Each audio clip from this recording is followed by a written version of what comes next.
Mesdames et messieurs, bonsoir et bienvenue dans ce nouveau décryptage géopolitique.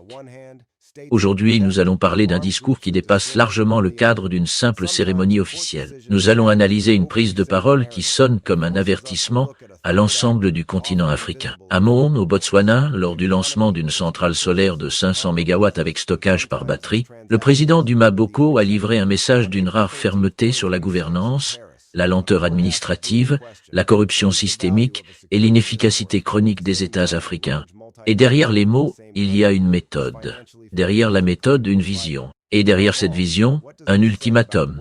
Le contexte est important. Le Botswana, souvent présenté comme l'une des démocraties les plus stables d'Afrique, reste pourtant fortement dépendant des revenus du diamant, qui représente encore une part majeure de ses exportations et de ses recettes publiques, comme le rappelle régulièrement la Banque mondiale et The Economist.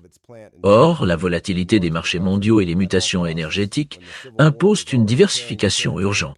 C'est dans cette logique que s'inscrit ce projet solaire géant, développé en partenariat avec le sultanat d'Oman. Une centrale photovoltaïque de 500 MW, accompagnée d'un système de stockage, destiné à renforcer l'indépendance énergétique du pays et à réduire sa dépendance aux importations d'électricité en provenance d'Afrique du Sud. Mais ce qui a marqué les esprits, ce n'est pas seulement l'ampleur du projet, c'est le ton du président. Duma Boko a rappelé qu'il dispose d'un mandat de 5 ans, mais qu'il s'est fixé un objectif personnel. Accomplir l'essentiel en 3 ans, pas de temps à perdre, pas de patience pour les procédures interminables. Selon lui, toute règle, toute habitude administrative, toute pratique bureaucratique qui ralentit l'exécution doit disparaître. Il ne s'agit plus de promettre, il s'agit d'agir. Dans son intervention, il a pointé du doigt les blocages structurels.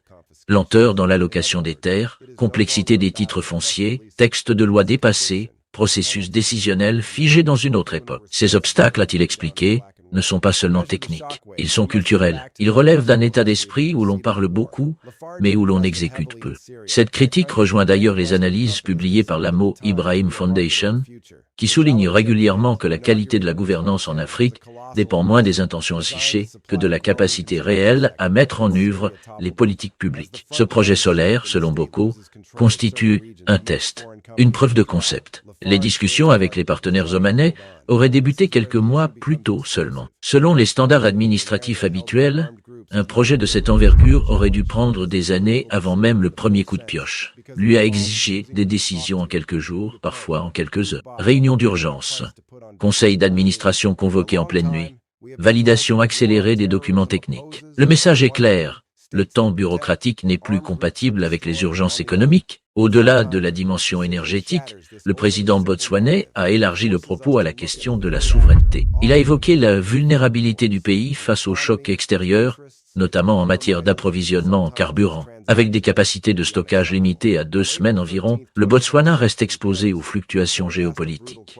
Le partenariat avec Oman inclut donc également le développement d'infrastructures de stockage stratégiques. L'objectif est de pouvoir absorber les crises internationales sans subir immédiatement une flambée des prix. Dans un monde marqué par les tensions au Moyen-Orient et les perturbations des chaînes d'approvisionnement, cette stratégie s'inscrit dans une logique de résilience nationale, un concept que le FMI et la Banque africaine de développement mettent de plus en plus en avant. Dans leur rapport, le passage le plus frappant du discours concerne sans doute la responsabilité politique.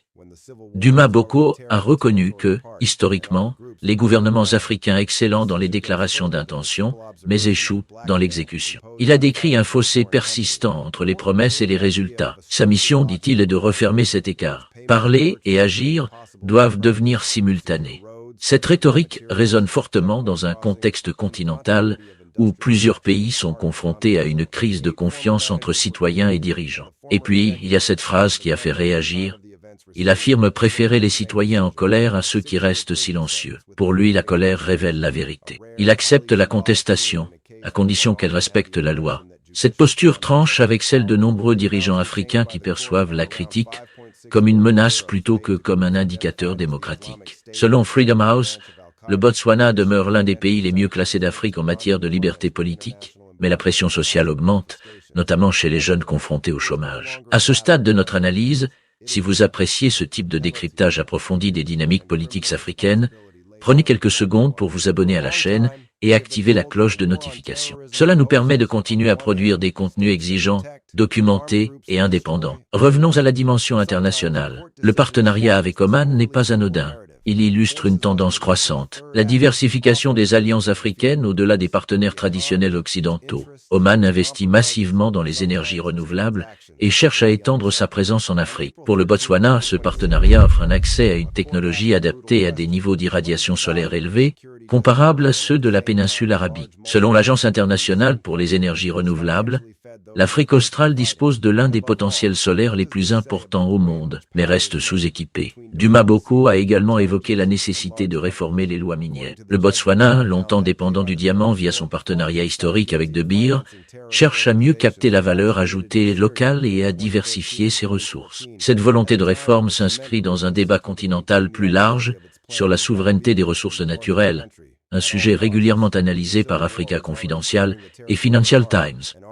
Il faut comprendre que ce discours dépasse le cadre d'un chantier énergétique. Il s'agit d'un repositionnement stratégique. Boko affirme vouloir transformer l'État en machine d'exécution rapide. Il assume une approche volontariste, presque disruptive.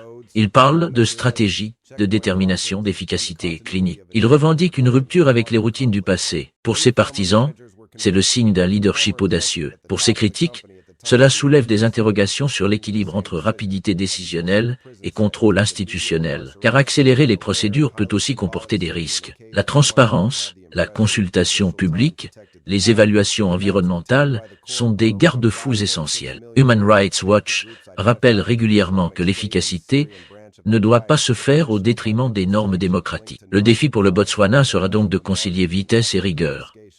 Sur le plan économique, l'enjeu est majeur. Le pays affiche un taux de chômage élevé chez les jeunes, malgré une croissance relativement stable. La diversification vers les énergies renouvelables pourrait créer des emplois et stimuler l'investissement local. La Banque mondiale souligne que la transition énergétique peut devenir un moteur de développement, à condition d'intégrer les chaînes de valeur locales et de former une main-d'œuvre qualifiée. Ce projet de 500 MW pourrait également positionner le Botswana comme exportateur régional d'électricité verte à moyen terme, dans une région où les délestages sont fréquents et où l'Afrique du Sud elle-même traverse une crise énergétique chronique. La stabilité du réseau botswanais deviendrait un atout stratégique. Un autre élément marquant du discours concerne la dimension symbolique du leadership. Duma Boko raconte avoir maintenu son déplacement à Oman, malgré des recommandations sécuritaires défavorables, afin de finaliser les accords. Ce récit vise à démontrer l'engagement personnel du chef de l'État. Il construit une image de dirigeant prêt à prendre des risques pour concrétiser ses projets. En communication politique, ce type de narration renforce l'autorité et la détermination perçue. Mais au-delà de l'image, la question centrale demeure. Pourra-t-il tenir ses délais? Passer de 30 mois prévus à 12 ou 18 mois pour la réalisation d'un projet de cette envergure représente un défi logistique considérable. Les précédents africains montrent que les retards sont fréquents, notamment en raison de contraintes techniques, financières ou administratives. Le succès ou l'échec de ce chantier sera donc un indicateur déterminant de la crédibilité de sa méthode. Ce discours agit comme un miroir pour de nombreux dirigeants africains. Il met en lumière un problème récurrent, l'écart entre la vision et l'exécution. La plupart des partis politiques africains parlent de croissance inclusive. Peu parviennent à la matérialiser. Boko insiste sur le « comment » plutôt que sur le « quoi », la stratégie plutôt que la rhétorique. Il faut également noter que le Botswana, bien qu'exemplaire à certains égards, n'est pas exempt de défis. Les inégalités persistent, la dépendance aux matières premières reste forte et la diversification économique progresse lentement. Ce projet solaire s'inscrit donc dans une course contre la montre. Une course pour adapter l'économie à un monde post-carbone. En définitive, ce que révèle cette intervention, c'est une volonté de redéfinir la culture administrative, transformer un État réputé stable, mais parfois prudent en un État agile et orienté vers les résultats.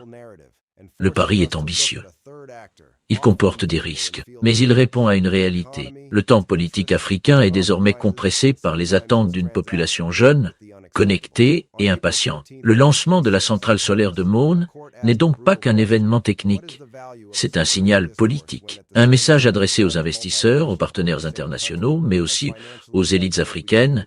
L'ère des discours sans exécution doit prendre fin. Dumas Bocco pose un ultimatum implicite à son propre appareil d'État. S'adapter ou disparaître. Reste à savoir si cette énergie réformatrice pourra se maintenir face aux résistances internes, aux contraintes budgétaires et aux aléas internationaux. Car gouverner dans l'urgence exige une discipline constante et une capacité à transformer l'élan initial en institutionnalisation durable. Une chose est certaine, le Botswana vient d'entrer dans une phase charnière de son histoire énergétique et politique.